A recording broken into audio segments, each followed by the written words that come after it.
สี่ตุลาเอาศาสนามาเป็นที่พึ่ง2541รวม23วาสาเป็นตุเจ้านักพัฒนาคณะศรัทธายกย่อง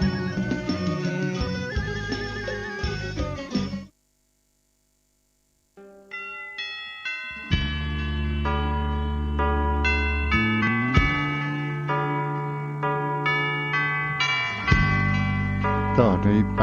ขอเชิญรับฟังธรรมะยามแรงจากตุเจ้าวัดทุ่งตาตำบลหนองหานอำเภอสันทรายจังหวัดเชียงใหม่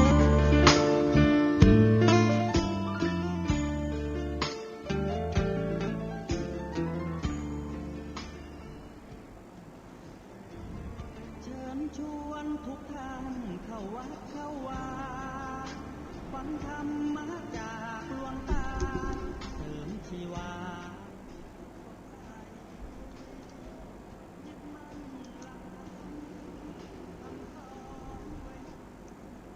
ก็ยกมือ10 นิ้วกราบนาบน้อมบันตาอภิวาทน้อมระลึกถึงอย่างพระผู้มีพระภาคเจ้าอรหันตสัมมาสัมพุทธเจ้าพระองค์นั้นพร้อมทั้งพระสัทธรรมคำสอนและพระอริยสงสาวกขององค์สมเด็จพระสัมมาสัมพุทธเจ้าโดยเสียงกล่าวของข้าพเจ้าและขอถวายความเคารพนอบน้อมไหวสามายังครูบาอาจารย์พระเถระเจ้าพระภิกษุสงฆ์สามเณรท่านผู้ฟังทุกรูปโดยความเคารพอย่างยิ่งและขอเจริญพรมายังป้าออกไม่ออกศรัทธาอันมีป้าหม่อนแม่หม่อนป้าอุ้ยแม่ป้าจมป่อจมแม่จมพี่จมน้องท่านผู้ฟังผู้มีบุญทุกท่านที่ติดตามรับฟังธรรมะยามแรงทางสถานีวิทยุเพื่อการศึกษาพระพุทธศาสนาและวัฒนธรรม 104.5 เมกะเฮิรตซ์ออกจากห้องส่งวัดฝ่ายหินในนามของคณะสงฆ์จังหวัดเชียงใหม่และในนามคณะสงฆ์อำเภอสันทรายโดยตนตัวอาตมะพระครูไพศาลสุตากรเจ้าอาวาสวัดทุ่งปากเกร็ดตำบลหนองหานอำเภอสันทรายจังหวัดเชียงใหม่ได้มาอยู่เป็นประจำทุกวันพฤหัสและวันศุกร์เวลาตั้งแต่5 โมงเย็นจนถึง6 โมงโดยประมาณก่อนเคารพธงชาติมาอยู่กับโยมพ่อโยมแม่โดยนำคติธรรมรักธรรมขององค์สมเด็จพระสัมมาสัมพุทธเจ้ามาให้กับโยมพ่อโยมแม่นั้นได้เกิดความเข้าใจแห่งความจุประสงค์ขององค์สมเด็จพระสัมมาสัมพุทธเจ้าเตหือหมู่เฮานั้นได้มีเกาะมีกำบังได้มีเครื่องห่อหุ้มจิตใจบ่ฮือตกไปในอำนาจแห่งกิเลสตัณหาตกไปในอำนาจแห่งความโลภโกรธหลงตกไปในอำนาจแห่งคำว่ากามรูปหรือว่าอารูปรูปตลอดจนถึงสิ่งที่เป็นกิเลสต่างๆนานาเกิดขึ้นที่อยู่ในชีวิตประจำวัน วันนี้ก็ได้ฟังครูบาอาจารย์ได้ได้จาแล้วทุกเจ้านั้นก็นำเอามาก่อนใกล้จดบันทึกและทำความเข้าใจเพื่อที่จะมากับโยมพ่อโยมแม่คนเหล่านั้นจะต้องมีแห่งคำว่าหาข้อมูลต้องมีหาข้อมูลและทำความเข้าใจซักซ้อมก่อนที่จะหยังพอสมควรอยู่ๆจะมามาจาก็คงจะมีคำว่ามีความประมาทอันนี้ทุกเจ้าก็เคยเมื่อครั้งสมัยเป็นพระนักศึกษามี อาจารย์เพิ่นได้สอนบรรดาศีลว่าวันนี้จะอู้ในความว่าอู้แบบฉับพลันใช้เวลา5 นาทีก็คืออู้แบบฉุกเฉินอู้แบบไปได้ตั้งตัวตู้เจ้าก็เลยอู้ว่าวันนี้จะมาอู้เรื่องใหม่ตัวนิดเดียวนั้นมันมีอำนาจถ้าเมื่อผู้คนเท่านั้นเกิดความประมาท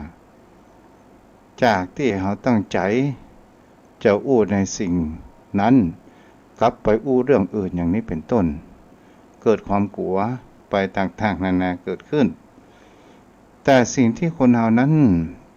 จะหาในประการหนึ่งก็คือความบ่ย่อท้อต่อจากปัญหา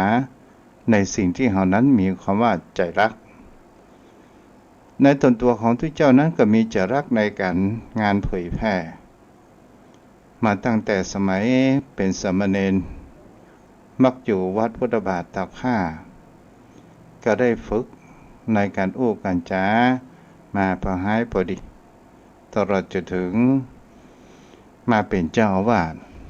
เป็นเจ้าอาวาสนี้ก็จะต้องมีการอู้การจาโยมพ่อโยมแม่วันนี้จะหาว่าตอนเจ้าท้องฟ้ามีความมืดครึ้มแต่ฝนบ่ตกและมีอากาศร้อนในตอนเย็นบางที่บางแห่งคงจะมีฝนตกอยู่พระองค์นั้นได้เปรียบธรรมชาติว่าฟ้าที่มันมืดครึ้มหมายถึงบุคคลที่มีคำว่าคิดจะทำแต่บ่ทำหรือว่าอู้แต่บ่ทำแต่ถ้าว่าฟ้าห้องมืดครึ้มและฝนตกตัวอู้ตัวทำตัวแล้วก็เป็นสิ่งที่เราจะหันได้ว่าหลักธรรมคำสอนของพระองค์นั้นเป็นเองธรรมชาติจู่มากมายที่พระองค์นั้นได้ผูกเป็นภาษามคธผูกเป็นภาษาบาลีเอาไว้ศรัทธาญาติโยมวันนี้ตัวเจ้าจะอู้เกี่ยวกับคำว่าชีวิตอมตะและชีวิตอันเป็นนิรันดร์โยมพ่อโยมแม่สองคำนี้เป็นสิ่งที่คนเหล่านั้นอู้อยู่สม่ำเสมอว่าชีวิตเป็นอมตะชีวิตอันเป็นนิรันดร์มันคืออะไรอย่างกันแน่เป็นสิ่งที่คนเหล่านั้นก็จะหาได้ว่าชีวิตอมตะหรือชีวิตอันเป็นนิรันดร์หมายถึงคำว่าชีวิตที่มันมีคำว่าตายคำว่ามันมีคำว่าตายในที่นี้มาตายอะไรอย่างเท่าเป็นสิ่งที่เราก็จะหากันได้ว่าหมายถึงว่าชีวิตที่ปตายเหมือนอย่างพระพุทธเจ้าพระองค์ของเราชีวิตและร่างกายของพระองค์ท่านเป็นสิ่งที่คนเฮานั้นเฮาก็จะหาได้ว่าพระองค์นั้นสรีระพระองค์นั้นถูกเผาแล้ว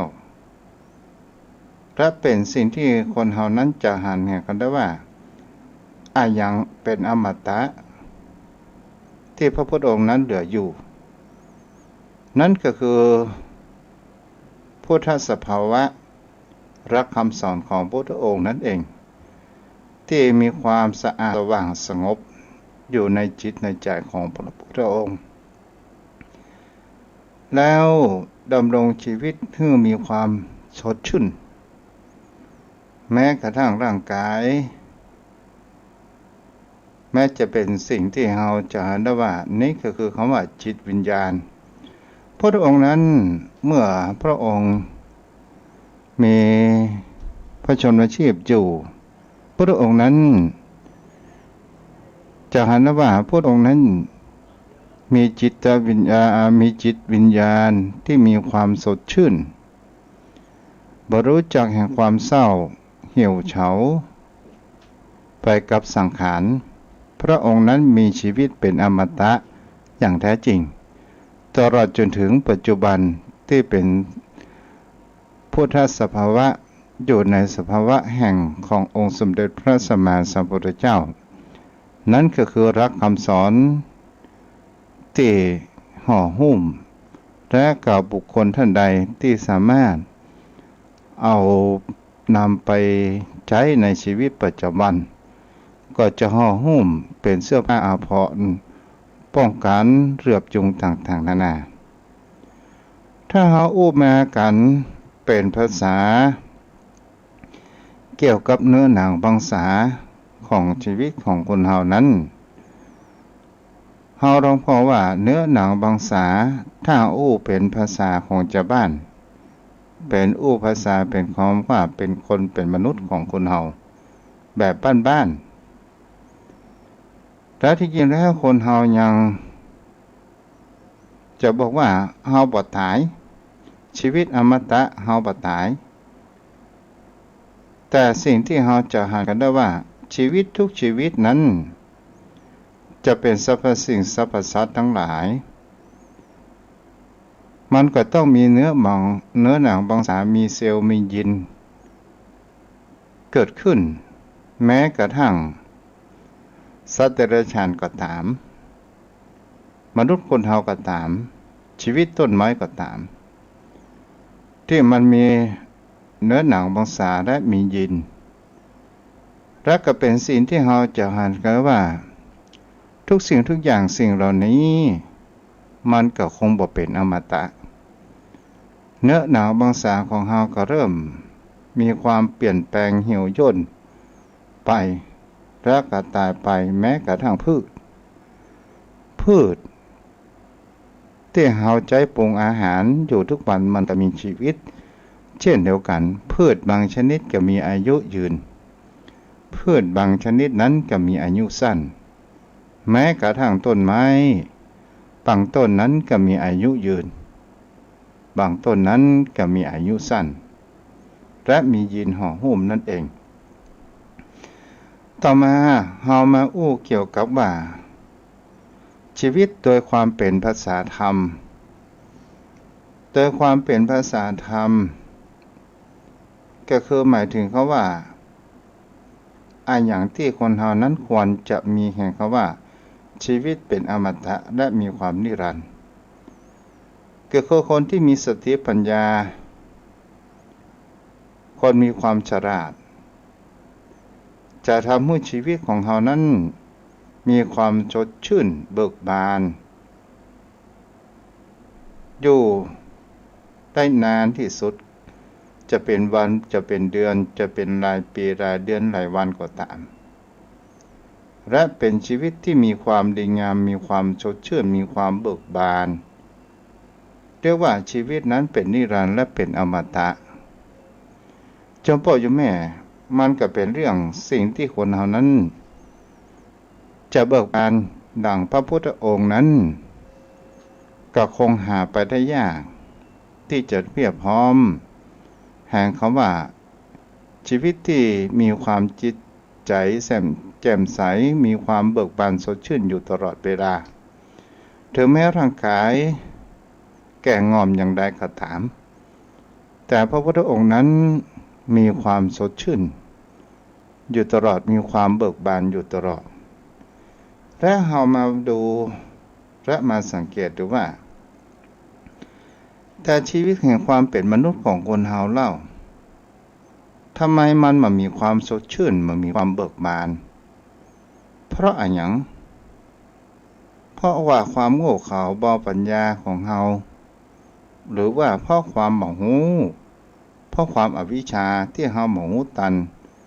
กฎเกณฑ์ของธรรมชาติหรืออย่างใด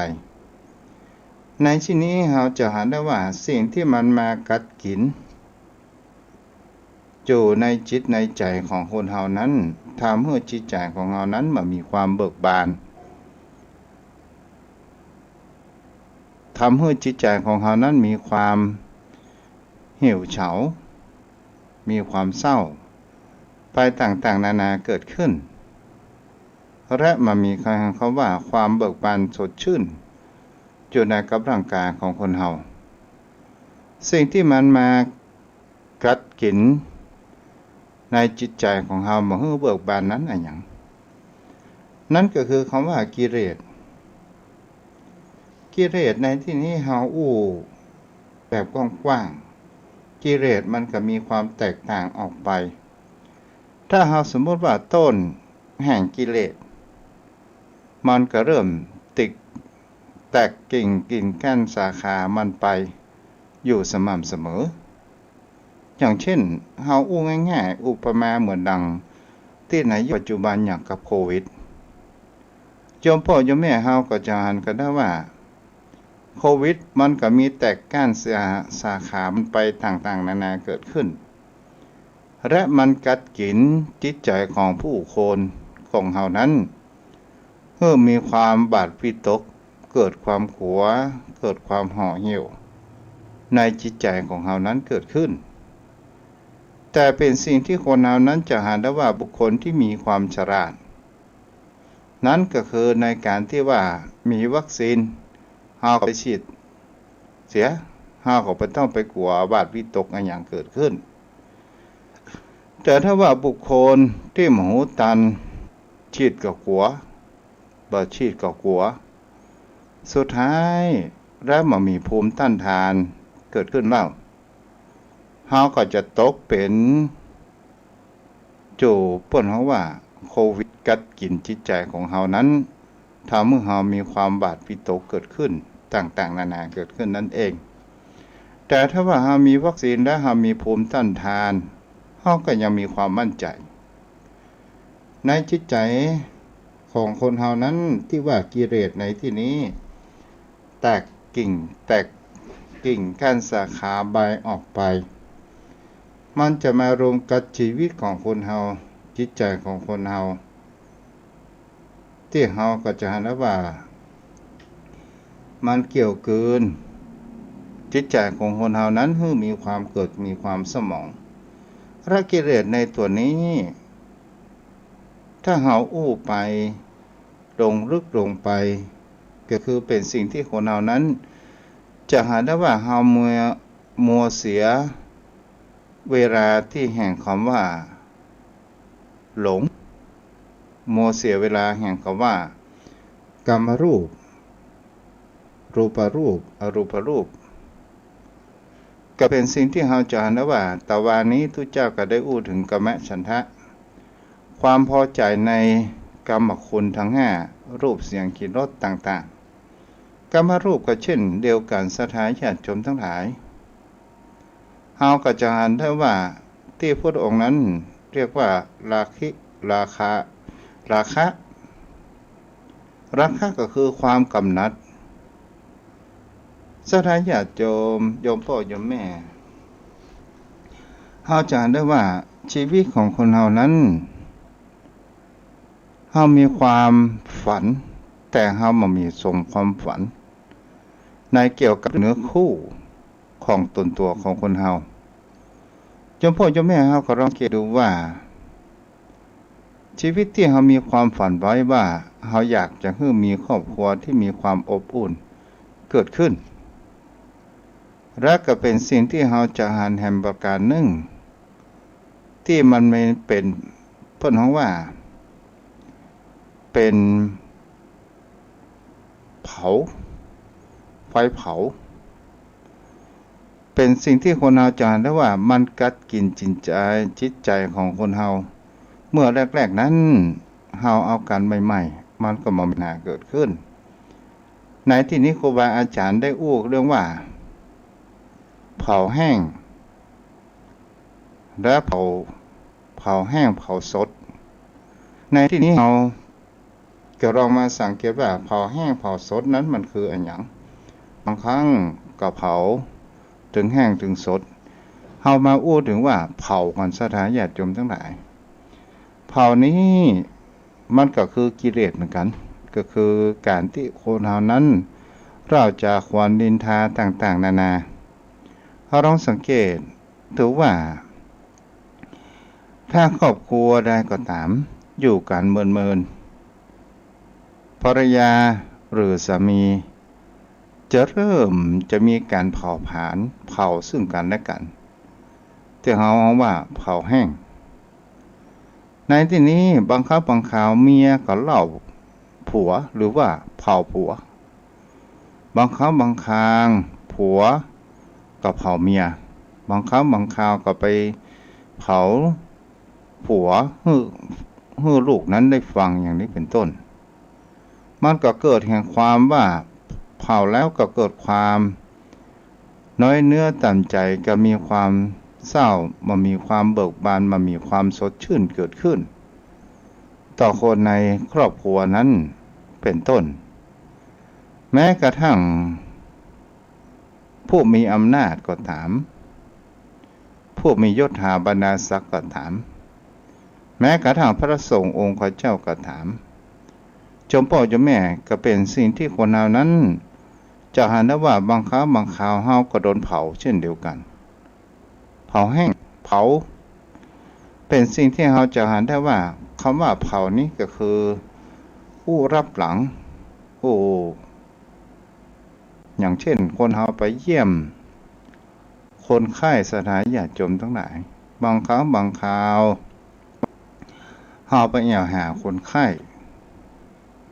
โดยการที่ว่าไปแอวหาคนไข้บางครั้งบางคราว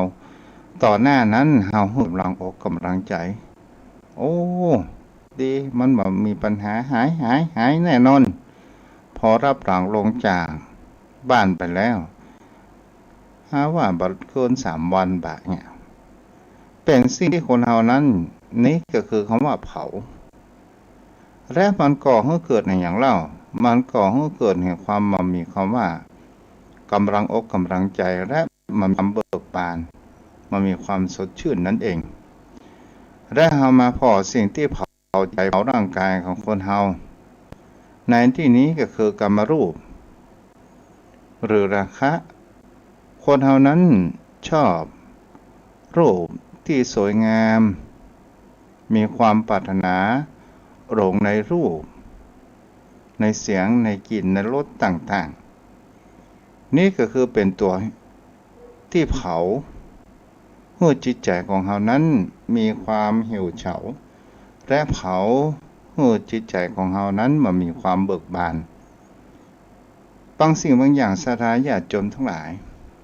บุคคลที่มันมีความรู้จักพอในกรรมคุณมันรู้จักพอในความใคร่และก็เป็นสิ่งที่เราจะหันหลายอย่างหันในสังคมปัจจุบันก็เป็นสิ่งที่เปิดห้องว่าคนบ้ากามชอบมักมักชูชายต่างๆนานาหรือว่าปวดใจมีเมียหลายมีเป็นคนบ้ากามมาหูจักพอในเรื่องแห่งคำว่าภรรยาฟังแต่ความใคร่ราคาความกำนัดของตัวเองอันนี้ก็เป็นสิ่งที่แผดเผาเกิดขึ้นโยมพ่อโยมแม่ก็จะหันข่าวเกี่ยวกับเรื่องผัวตัวเมียกันมีความหึงหวงกันบางครั้งบางคราวเกิดแห่งความหลงบางครั้งบางคราวก็เป็นสิ่งที่เราจะหันเกิดความหึงหวงหันข่าวยิงกันตายก็ด้วยความหึงหวงต่างๆนานาและก็เป็นสิ่งที่คนเรานั้นจะหันได้ว่านี่มันคือความแผดเผาบุคคลที่มีความเดือดร้อนแม่บ้าน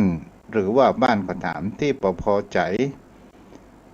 ในเรื่องกรรมคุณเมาแต่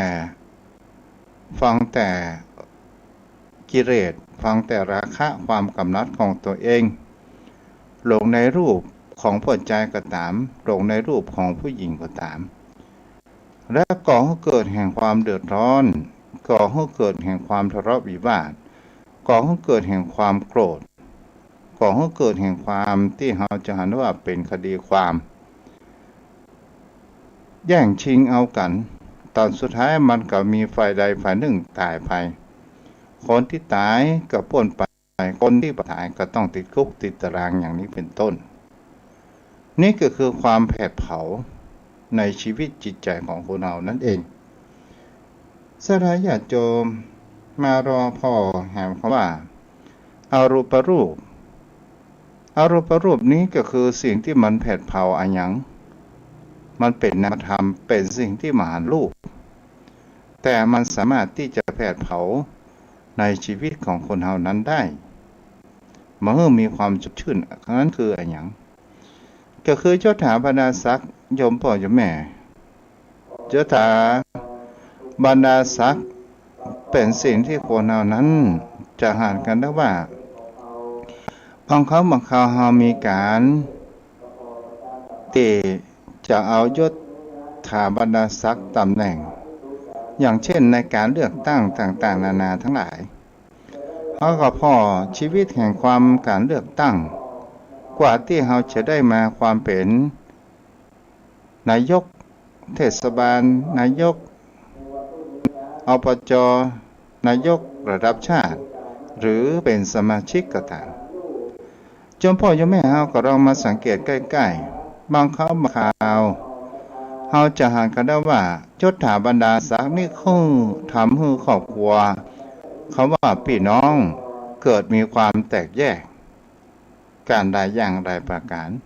เพราะอันอย่างเล่าเพราะว่าเฮานั้นมีตัวกิเลสที่เฮาหมานสิ่งที่เฮาอยากได้แห่งเขาว่ายศถาบรรดาศักดิ์นั่นเองบางครั้งบางคราวเฮาก็วิ่งเต้นตำแหน่งต่างๆนานาเกิดขึ้นบางครั้งบางคราวเฮาเป็นคนมีความขยันแต่เจ้านายหมานคุณค่าตนตัวของเฮาเองหรือบางท่านบางคนนั้นเป็นคนที่ประจบสพเจ้านายกลับได้ยศถาบรรดาศักดิ์คนที่ทำงานทีมตายบ่ได้เกิดเครียดเกิดความโกรธเกิดความน้อยเนื้อต่ำใจได้ไปรัฐประหารเจ้านายของตัวเองฆ่าเจ้านายของตัวเองเพื่อตายเสียสุดท้ายครอบครัวของเราก็มามีความสุขจิตใจก็มามีความเบิกบานสดชื่นเกิดขึ้นแต่บุคคลผู้มีความฉลาดบุคคลผู้มีสติและปัญญาจะเห็นว่าสิ่งเหล่านี้นั้นก็คือเป็นตัวที่กัดกินชีวิตและจิตใจของเรานั่นเองทำให้เรานั้นมามีความเบิกบานทำให้จิตใจของเรานั้นมามีความสดชื่นเกิดขึ้นแต่ถ้าว่าเรานั้นเป็นคนที่มีความอยู่ในวางจิตใจแห่งความเป็นกลางและก็เป็นสิ่งที่เราก็จะเห็นได้ว่าความวางจิตใจเป็นกลางภาษาภาคก็เรียกว่าอุเบกขาปัจเจวางเฉยวางจิตใจให้เป็นกลางๆนั่นเองและเราก็จะเห็นได้ว่าอย่างเช่นมีคนมายืมสตางค์เราแล้วบ่ใช้เจ้าพ่อเจ้าแม่ถ้าบุคคลที่มีสิ่งที่ห่อหุ้มคือคำว่ามีธรรมห่อหุ้มกดเกาในจิตใจของเรามีธรรมะห่อหุ้มก็จะเห็นได้ว่าบางครั้งบางคราวเรามีความนึกคิดว่าเจ้ามันเตอะสตางค์น้อยเดียวอาจจะเป็นหนี้เป็นสินในอดีตชาติคงเป็นเจ้ากรรมนายเวรแต่บางท่านบางคนนั้นมีความไปทวงหนี้บัดให้ฆ่าเขาแม่นฆ่าเขานั้นมีความสะใจแต่ก็ต้องโทษถูกคุกถูกตารางต่างๆนานาเกิดขึ้นและก็เป็นสิ่งที่เขาจะหันแหมอย่างหนึ่งโยมพ่อโยมแม่ทุกสิ่งทุกอย่างมันก็ต้องมีคำว่าห่อหุ้มเราจะหันการที่คนเรานั้นเพราะกล้าพันต้นไม้ในถุงพลาสติกในถุงดำเวลาเราเพาะถุงไว้เมินๆเรานั้นปลูกถ้าผูกมันพัวเดมันหลุดต้นไม้มันก็บ่เป็นทุกสิ่งทุกอย่างมันต้องมีการห่อหุ้มแม้กระทั่งเราส่งของสิ่งของที่มันจะเป็นของจะแตก เราก็จะต้องห่อหุ้มเพื่อการกระแทกบ่ฮู้สิ่งของแตกแต่จิตใจของคนเราเล่ามีอะไรอย่างมาห่อหุ้มพ่องสิ่งที่จะห่อหุ้มจิตใจของคนเรานั้นได้นั่นก็คือธรรมะขององค์สมเด็จพระสัมมาสัมพุทธเจ้าของเรานั่นเองเป็นที่ยึดเหนี่ยวทางด้านจิตใจของเราและจะทำให้เปิดเราว่าทำให้จิตใจของเรานั้นมีความสดชื่นมีความเบิกบานอยู่ตลอดนี้เรียกว่าแห่งคำว่าอมตะความเป็นนิรันดรนี่แหละโยมพ่อโยมแม่ก็เป็นสิ่งที่คนเรานั้นควรที่เราจะได้ศึกษาแห่งความเป็นมาเป็นไปของชีวิตหลักธรรมของพุทธองค์นั้นเป็นหลักธรรมที่อิงกับธรรมชาติมากที่สุดและก็เป็นสิ่งที่คนเรานั้นจะหันได้แห่งประการว่าคนทุกคนนั้นจะต้องพบแต่ความทุกข์มาก่อนที่เราจะพบความสุขเป็นสิ่งที่โยมพ่อโยมแม่นั้นกระหันกันได้ว่าเราได้มีความลำบากในชีวิตมาในอดีตและเราได้มีครอบครัวที่มีความอบอุ่นและมีความมั่นคงเพราะว่าเรามีความลำบากและเราเกิดแห่งความผลักดันก็คือความทุกข์ความยากความลำบากและผลักดันให้เรานั้นมีความขยันและก็ให้เกิดแห่งคำว่ามีโภคทรัพย์และก็มีทายาทและเราก็มีวันนี้แต่ทางด้านจิตใจของคนเรานั้นเราได้สั่งสมโภคทรัพย์มากน้อยขนาดไหนหลักธรรมของพระพุทธองค์นั้นหลักธรรมแห่งการทำบุญมันก็มีเพียงแค่3ประการทานศีลภาวนาต่ออันแต่สิ่งที่เป็นหลักธรรมที่จะนำพาเราออกปัญหาในชีวิตตนตัวของเรานั้นมีอยู่มากมายบางคนบ่มีสิ่งที่มีธรรมะห่อหุ้มในจิตใจบางครั้งบางคราวเกิดความท้อแท้ในจิตใจต่างๆนานามีจิตใจห่อเหี่ยวเบิกบานก็ได้ปิดชีวิตของตัวเองแต่ฆ่าตัวเก่าทันตายเพราะว่ามันมีธรรมะห่อหุ้มจิตใจนั่นเองนี่แหละโยมพ่อโยมแม่ก็เป็นสิ่งที่คนเรานั้นกระจายกันได้ว่าพระธรรมคำสอนของพระพุทธองค์นั้นเป็นที่ยึดเหนี่ยวจิตใจเป็นเครื่องห่อหุ้มจิตใจของเราเฮานั้นปัดตกไปในอยู่ใต้อำนาจของกิเลสหรืออารมณ์แห่งคำว่าราคะอารูปธรรมอารูปถ้าสัตว์หายาจนทั้งรักกะโยมพ่อโยมแม่ก็ลองเอาไปคิดพิจารณากันเด้อว่าอย่างก็ตามสิ่งที่มันเกิดขึ้นถ้าจิตใจของเรานั้นมีความเบิกบานเราก็มีความชนะไปเกิ่ง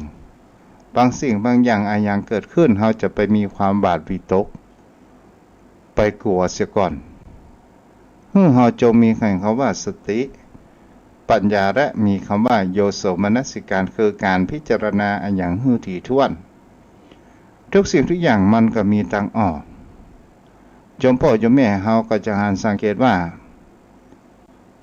อย่างก็ตามที่มันเกิดขึ้นปัญญามันก็มาทีหลังโยมพ่อโยมแม่หันได้ว่าโควิด-19 ก็คือโรคไข้หวัดสุดท้ายเราก็ฮู้คุณค่าแห่งคำว่าฟ้าทลายโจรที่มันสามารถยับยั้งที่สามารถรักษาหวัดตลอดจนถึงสมุนไพรอื่นๆพื้นบ้านของเรานี่แหละโยมพ่อโยมแม่จะหันได้ว่านี่คือปัญญามันเกิดเพราะว่ามันมีปัญหามาก่อนแล้วปัญญานั้นจะเกิดทีหลัง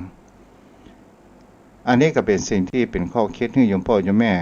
ได้คิดพิจารณากันวันนี้ก็ขออนุโมทนากับโยมแม่ทองคำที่วงคำไวสารับฟัง อยู่เด้อกับโยมขอเปลี่ยนเป็นภาษาไทยให้คำเด้ออ่าภาษาอังกฤษตู้เจ้าสะกดยากแล้วโยมพ่อโยมแม่อนุโมทนาวัดอะไรอย่างเนี้ยมันเป็นภาษาอังกฤษขออภัยเนาะแล้วก็ขออนุโมทนาบุญตัวโยมพ่อโยมแม่ก็ขออนุโมทนากับแม่ทองคำเด้อที่ได้ถามทายเกี่ยวกับการฉีดวัคซีนก็มามีปัญหาอย่างละวันที่2เสี่ยงยาพาราไปแล้ว8 เม็ด เมื่อยแล้วก็ตะกี้ก็มีจะมีไข้กินไปแหม2 เม็ดได้นางอูนางจ่ากับโยมพ่อโยมแม่เนี่ยอย่างจะเกิดมันก็เป็นเรื่องธรรมชาติแต่สิ่งที่คนเราหูอยู่เสมอว่าเฮาบ่ต้องไปวิตกกังวลอย่างมันมากอยากกินข้าวก็กินเสียอยากจะเข้าห้องน้ำก็เข้าเสียเวลาหนาวก็ห่มผ้าเวลาร้อนก็เปิดพัดลมเวลาทุกเจ้าออกรายการวิทยุก็ฟังเสียมีจิตใจเป็นธรรมก็ถือว่าเฮานั้นก็มีคำว่าสดชื่นเบิกบานจิตใจของเฮานั้นมีความเบิกบานส่วนความวิตกกังวลให้หยังเฮาบ่ต้องไปคาดคิดจำพ่อจำแม่บางสิ่งบางอย่างคนเฮาวิตกกังวลมากเกินไปในอนาคตบางครั้งมันก็เกิดบางครั้งมันอาจจะบ่เกิดก็ว่าได้เอาละโยมพ่อโยมแม่วันนี้ก็ไว้เพียงเท่านี้เด้อใครบ่ได้ไปฉีดวัคซีนก็ไปฉีดจะเด้อโยมพ่อโยมแม่มามีอย่างแน่กว่าเนาะอย่างทุกเจ้าแต่ว่านี่ยอมรับว่าเหนื่อยล้าแต่มันมีอย่างน่ากลัวมันก็พลิกมาสดชื่นได้0631639950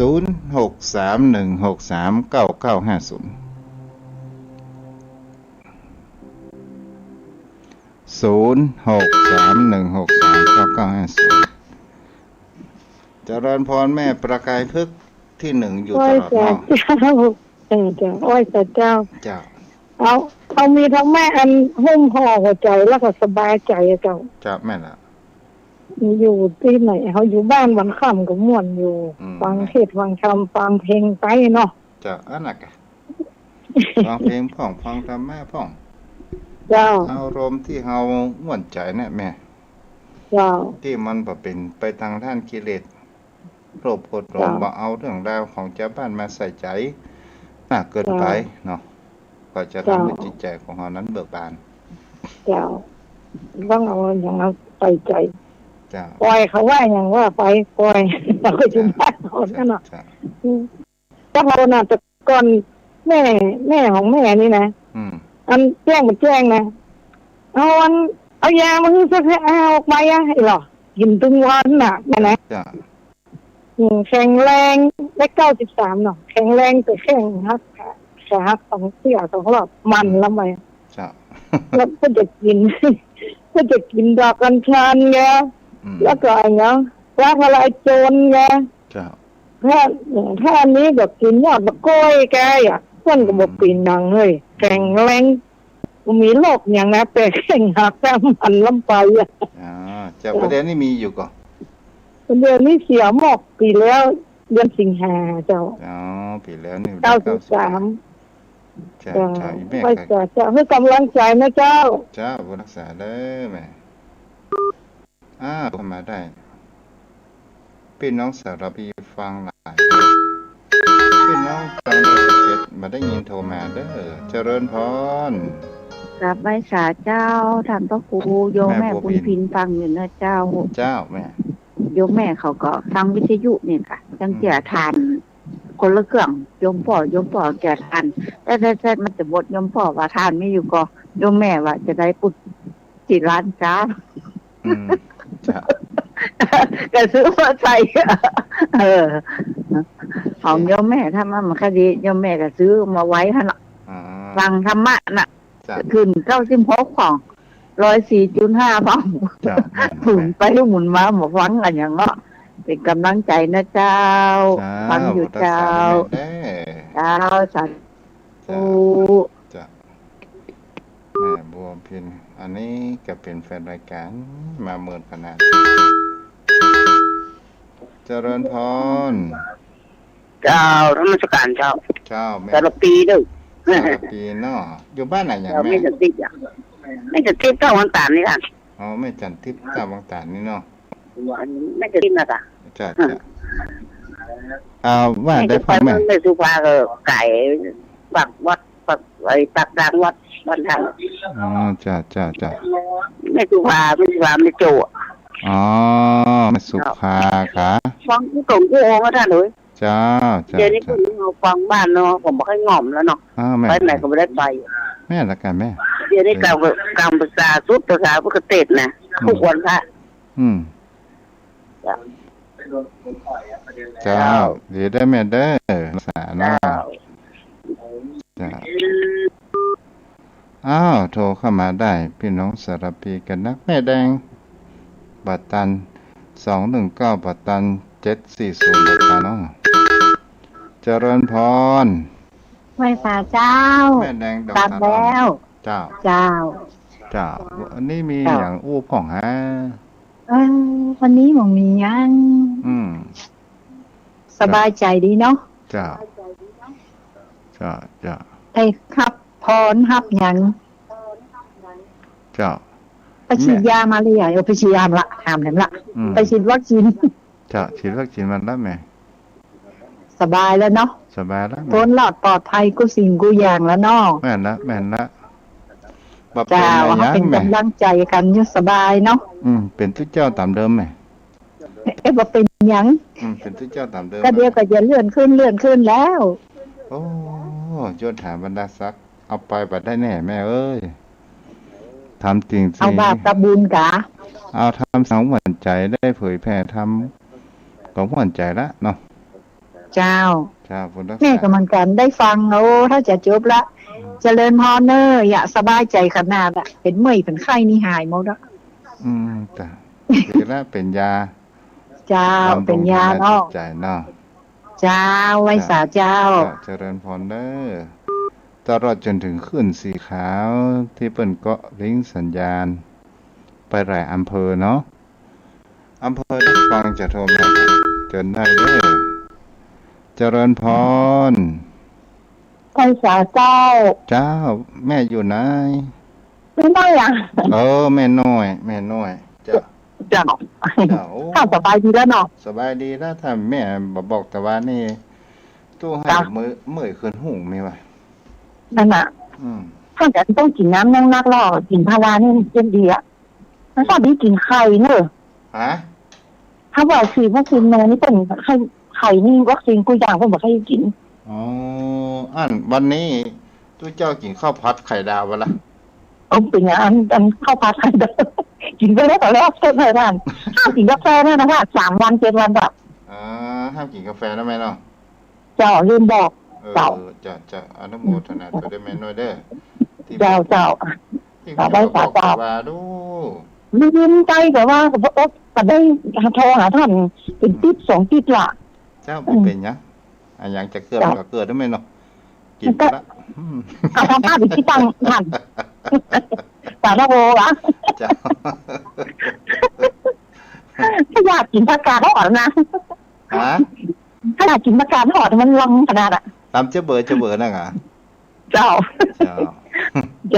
ใส่ฮะนักเนาะเจ้าใส่ฮะนิดเนาะใส่ฮะ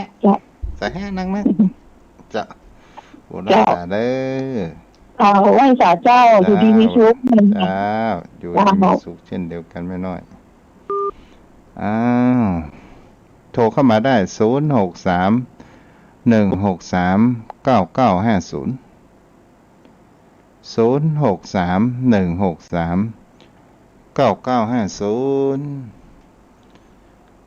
โทรเข้ามาตัวเจ้าก็เหมือนลูกของโยมพ่อโยมแม่เป็นลูกชาวบ้านจะ จะเป็นพ่อครูพ่อเคออะไรอย่างก็เป็นทุกเจ้านะยมพ่อยมแม่เนาะอู้จากันตามภาษาบ้านๆของเฮาเจอถาบรรดาศักดิ์เป็นของนอกกายสุดท้ายก็ต้องคืนถึงกับธรรมชาติอาระยมพ่อยมแม่ที่อยู่ทางบ้านถ้ามามีไผจะเปิดโอกาสก็กับปนันสายันละเด้อมามีให้ทุกมาอ๋อมีอยู่เนาะเจริญพรเจริญพรแม่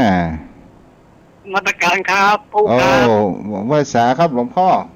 เดี๋ยว ผู้จัดการครับ จ้าหลวงพ่อ ทางโม่ชิงดาว จ้า โอ้ธรรมะหลวงพ่อฉันได้เลยจ้าแจ๋ว เจ้าเนาะ เดี๋ยวหนานสายยันก็มาแล้วนะ จ้า มาตรการครับ จ้า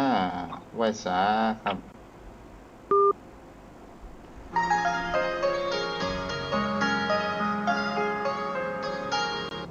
ป้อนานโทรเข้ามาได้เด้อ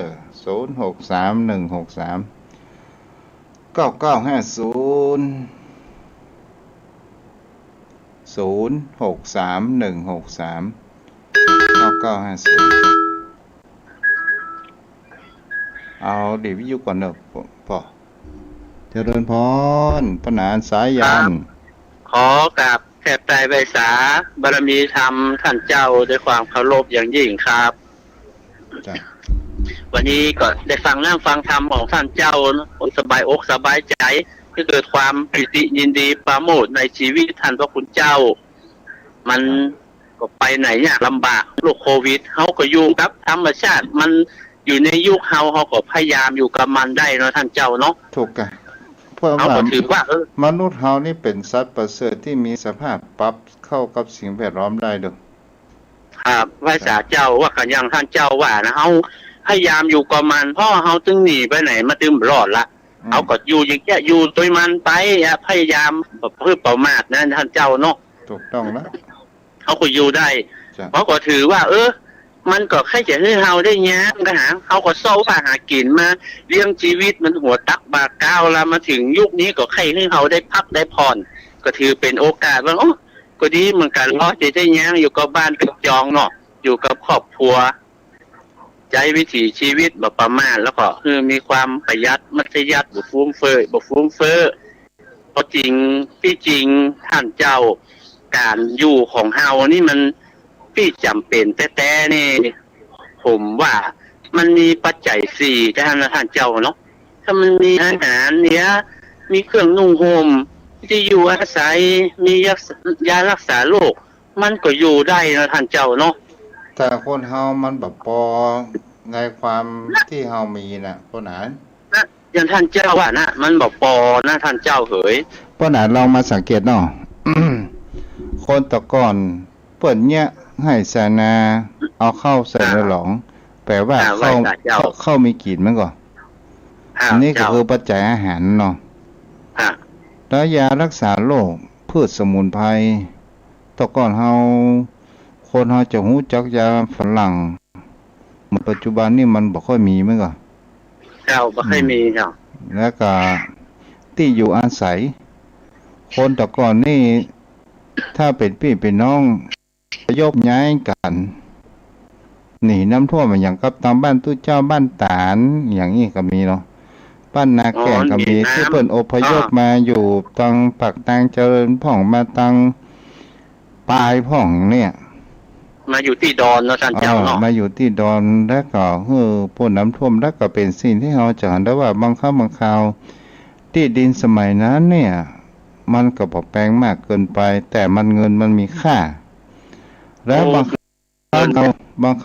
ราวเป็นพี่เป็นน้องก็อาศัยกันอยู่ไปที่อยู่อาศัยแล้วเนาะก็อยู่กันไปนะท่านเจ้าเนาะแล้วก็เครื่องนุ่งห่มนี่มันต้องมีอยู่แล้วเนาะมีไผมีนักมีหลายเพื่อก็แบ่งก็ปั่นกันท่านเจ้าเอ๋ยมันก็บ่ใจพิถีพิถันของได้ปกโฮมร่างกายมันปุ๊ดมันขาดไปก็หน้าเสียยิดมันก็นุ่งได้ไผก็ถือว่าอย่างกันท่านเจ้ากับเดี๋ยวนี่มันเข้าตำราที่ว่าลองเข้า มองจากมองจากห่าง มองจากห่างลองเข้าครับลองเข้าจะมองกะลองเข้าจะมองมองจากห่างครับมันห่างไปท่านเจ้าเพราะว่ามันบ่มีข้าวคนเอาไปขายให้ขายนาผมนี่ตันได้ใจเลยท่านเจ้าเด้อลองเข้านี่ก็ตันได้เข้าไปสีมองนี่ตันได้ช่วยเพิ่นต่ำอยู่ท่านเจ้าเนี่ยวันสำคัญครับเพิ่นมีการมีงานเนี่ยมีวัดวาอันเข้าภาษาออกภาษาก็ไปข้าวต้มขนมตันได้ไปต่ำมองช่วยเพิ่นอยู่ท่านเจ้าอยู่ด้วยกันตามวิถีชีวิตของเจ้าบ้านเขาเพิ่นก็อยู่กันได้ท่านเจ้าอู้ถึงเจ็บเป็นเย็นอุ่นแต่ก่อนนี่ยุคยามาแต่ยากแต่มันก็อาศัยยาสมุนไพรท่านเจ้าผมก็ตั้นได้ใจอย่างเงี้ยเตี้ยเจ็บหัวกา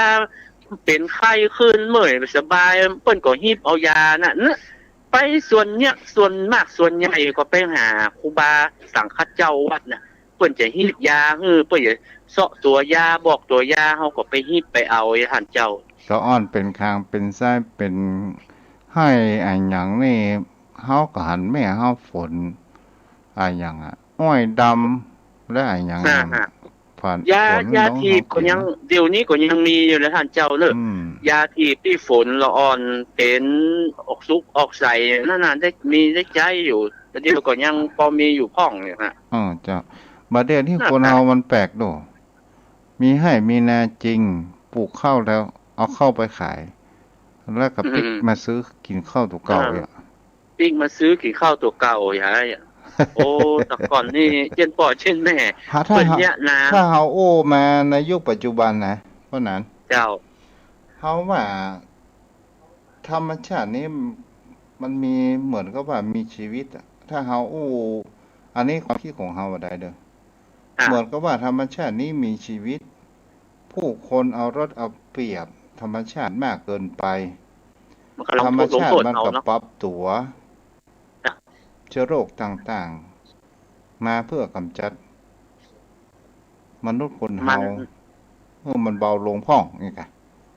มันเหมือนที่เขาได้มีความโลภเกินแล้วท่านเจ้าเนาะถูกบางครั้งมันก็เกินความจำเป็นสำหรับมนุษย์ท่านเจ้ามันเป็นการเอารับเอาเปรียบกันเกินควรธรรมชาติลงโทษพ่องอีกก็ดีจะได้รู้ละความโลภความโกรธความหลงไปพ่องว่ามันก็บ่ได้อันอย่างไปโดยถ้าเราอยู่ร่วมกันโดยสันติสุขแบ่งปันกันมีนักมีหลายก็แบ่งคนที่เพิ่นมีโอกาสน้อยมันก็อยู่ด้วยกันได้ท่านเจ้าอย่างคนแต่ก่อนนี้เพิ่นก็มีความเอื้อแผ่กันสูงนะบ้านเหนือบ้านใต้เพิ่นปลูกอันอย่างเฮาบ่มีเฮาก็ไปขอเพิ่นได้เขามีจะไก่ขาไก่ผักไม้ใส่เครือเพิ่นปลูกก็ขอสักน้อยเด้อเพิ่นเอาไปเถอะปะเลอะปะเตยเพิ่นก็แบ่งปันเอื้อเฟื้อกันไปท่านเจ้าแบ่งปันเอื้อเฟื้อแผ่กันไปแต่บัดเดี๋ยวนี่เอาไปเถอะบางคนเฮามันก็เห็นแก่ตัวเอานักลงไปท่านเจ้าบ้านเขาตึ้งปลูกแบบก็ได้กู้ไปขอเขาเองเนี่ยอาหารแก่ตัวลงไปแล้วท่านเจ้าเนาะเจ้าเพิ่นที่เขาก็คือเพิ่นพ้องแล้วท่านเจ้าเอ้ยจ้ะเอาแบ่งกันไปนะเจ้าขอความคิดเห็นเรื่องเป็นเกี่ยวกับคืดกับจาน้ำบ่เรื่องน้ำบ่เวลาเฮาจะแปลงอะไรอย่างเนี่ยมันควบน้ำบ่อและเฮาแปลงท่อเพื่อนหายใจไปทางนอกนี่มันได้หรือว่าบ่ได้อย่างใดเพราะนั้นได้กับท่านเจ้าผมจะอย่างนะท่านเจ้าคำว่าคืดนี่คือสิ่งที่เปิ้นบัดทำกันมันคือความหมายคำว่าคืดเปิ้นบัดเนี้ยบ้านเหนือบ้านใต้เปิ้นบ้านเมืองเปิ้นแบบเนี้ยการละเฮาไปเนี้ยมันแปลกบ้านแปลกเมืองเปิ้นก็ถือว่าเป็นคืดนี่ก็คือว่าเนี่ยอย่างบ่เหมือนบ้านเหมือนเมืองนะท่านเจ้าแล้วนี่ถ้าเราจะแก้ให้มันอาจจะให้มันเกิดประโยชน์ให้มันตันกับเหตุรับการแล้วก็เฮาก็สามารถแก้ได้ทุกสิ่งทุกอย่างแล้วท่านเจ้ามันก็มีหนทางแก้บ่ใช่ว่ามันแก้บ่ได้อย่างน้ำบ่อมันกวมเฮือนกาอย่างมันกวมถนนหนทางแล้วเพิ่นจะปิดเพื่อให้เกิดประโยชน์มันเสียลูกเต้ามันหลายแบ่งที่ให้ที่นากันที่อยู่คนลอกเนี่ยเขาก็ ปิดได้ปิดแล้วก็มีต่ออากาศให้มันเดี๋ยวเดียวซ้ำให้ก็บ่ใจไม่เหือลงคอละแต่ก่อนนี่คนเฒ่าใจไม่เหียลงคอแล้วก็เอาปากลงไปแล้วน้ำบ่อนี่ยังใจได้อยู่เนอะยังปักนี่มีที่หายใจอยู่เหมือนกับผู้ดังมันเดียวนี่เขาใจแป๊บสะหล่อนจอมลงไปแล้วก็ปิดฝาทับอย่างเงี้ยมันก็บั่นละถ้ามันเหมือนแน่นองค์แน่นใจก่อนที่มนต์ครูบาสังฆะ4 ตนมาสูตรมาถอนครูบาพวกเขาจะพระผายน้ำมนต์เพราะว่าตอนนี้ไปก็อยู่ดีมีสุขเนอะก็คือเป็นบ่แก้วบ่เงินบ่คำเนอะบ่คืดบ่จาอย่างเขาพระสงฆ์องค์เจ้านะเป็นที่ตั้งนะเพิ่นว่าดีก็คือดีแล้วท่านเจ้ามันถึงอันยังก็จังเฮาคนบ้านเฮาเนี่ยมาได้ก็คือครูบาสังฆะเพิ่นเนี่ยเพิ่นก็อย่าเอามติกำปากนะดีละดีตั้งนี้ไปก็อยู่ดีมีสุขก็ถือว่าดีนะท่านเจ้ามันเจ้าคืดนี่คือ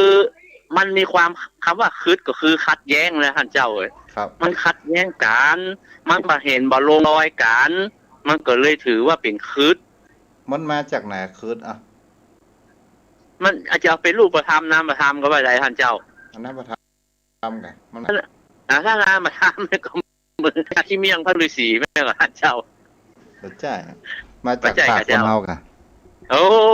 แน่นอนที่สุดกันอยู่ที่ปากคนเนี่ยท่านเจ้าสิ่งที่มันอู้บ่ได้นั้นมันแบบเป็นอย่างซักอย่างท่านเจ้าสำคัญก็อยู่กับปากคนเฮาเนี่ยมันจะอู้ดีจะอู้เพิ่นฮักพุ่งหุมก็อยู่ที่ปากจะอู้เพิ่นจังก็อยู่ที่ปากเนี่ยจะทุกข์ลำบากก็เพราะปากเนี่ยท่านเจ้ามันนึงถ้าเพิ่นแปลงคือหลายปากนี่จะยุ่งยากลำบากนะเพิ่นแปลงคือปากเดียวนะมันยังพิษเถียงกันบ่ฮู้ลงรอยกันท่านเจ้าเจ้าถูกต้องเนาะเป็นไปมีน้ำธรรมคำสอนสมัยท่านเจ้าคนเฮาถ้ามีศีลมีธรรมอยู่ด้วยกันนะบ่ได้มันบ่มีรักมันมีคุณธรรมถ้าอาศัยรักหลังอาศัยคุณธรรมการม่วนแล้วธรรมคำสอนนี่มันถึงเป็น1ถึงบ่มี2ท่านเจ้ามันถึงเพราะนะหมดเวลาละเวลาขอกราบแทบใจไว้สาในบารมีธรรมท่านเจ้านะครับกราบไว้สาครับจ้าบ่รักษาเด้อบ่รักษาโยมพ่อโยมแม่เด้ออายุวโนสุขังพลัง